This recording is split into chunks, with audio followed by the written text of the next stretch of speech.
ঘাস খ্যাড় খ্যাড়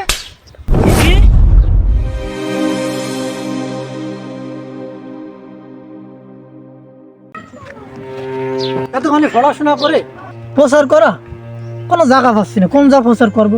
লেখাপড়া শিখে এত বড় জ্ঞানী লোকে নিয়ে আছে, আগে জানলি তো নিয়ে আসতাম না। আসসালামু আলাইকুম। ভালো আছেন আপনারা? আরে এগুলো কেন? দরকার ছিল না, এগুলো তো দরকার নেই। এগুলো কি জন্য দরকার? ঘাস ঘাস মনে হয় আমারটা ঠিক আছে। খ্যাড় খ্যাড় এ কি? আমাদের দাওয়াত দিয়ে এত বড় অপমান! আমরা এই সমাজের একটা জ্ঞানী লোক, আমরা সমাজের একটা জ্ঞানী লোক।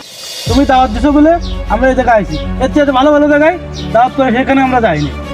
তুমি বর্ডার ছাড়াই দিছো, হুরাস পার করে দিছো। তুমি জানো আমরা সমাজের একজন শিক্ষিত লোক, আর এই সমাজের একজন জ্ঞানী লোক আমরা। আর আমাদের এই বাড়ি ঢাকে এনে একজনে খ্যাড়, একজনে ঘাস। এই কি আমরা কি গরু ছাগল? যাতে ধরে একটা লিমিট থাকে।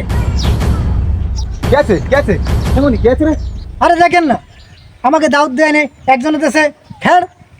একজনের ঘাস, আমরা কি এই দেশের মানুষ না নাকি? শিক্ষিত লোকের সাথে জ্ঞানী লোকের সাথে কিভাবে ব্যবহার করতে হয় তুই জানিস না? আমি কেন করেছি তাহলে শোনেন।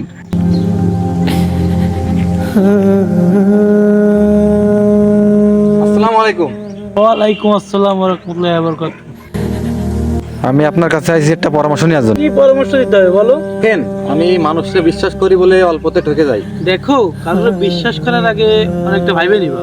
বাকি গ্রামে একটা জ্ঞানী লোক আছে, ওই লোকটা কেমন? ও ওই লোকের কথা, ও তো একটা ছাগল, ওর কথা আমার সঙ্গে বলার দরকার নেই। তারপর ইনারে বাদ দিয়ে আমি গেলাম ওনার কাছে।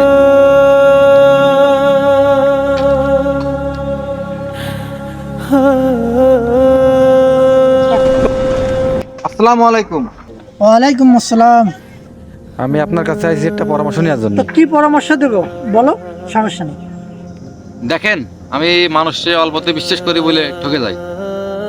দেখো, মানুষকে বিশ্বাস করার আগে তারে ভালো করে যাচাই বাছাই করে তারে বিশ্বাস করতে হয়। আমাদের এলাকার ওই জ্ঞানী লোকটা, ওই লোকটা কেমন?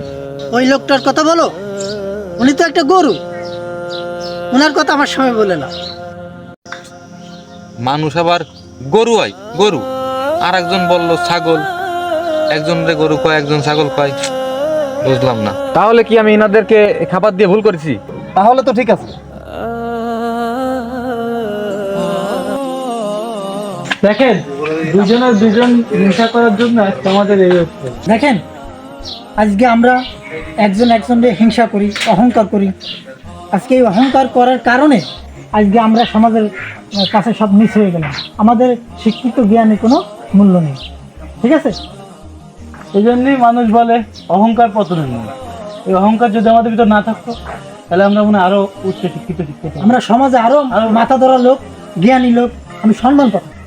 সম্মান করতাম। আজকের শুধুমাত্র এই হিংসার কারণে আমরা গরু ছাগল হয়ে গেলাম।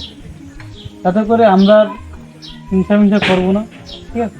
আমরা সবাই মিলেমিশে থাকবো, কারোর প্রতি কোনো হিংসা থাকবে না, কারোর প্রতি কোনো রাগ থাকবে না, কারোর প্রতি কোনো অহংকার থাকবে না। আমরা সবাই ভাই, মানুষ। আমরা একটু লেখাপড়া অল্পতে যাই না, মানুষটা মানুষ বলিনি, এটা ঠিক না।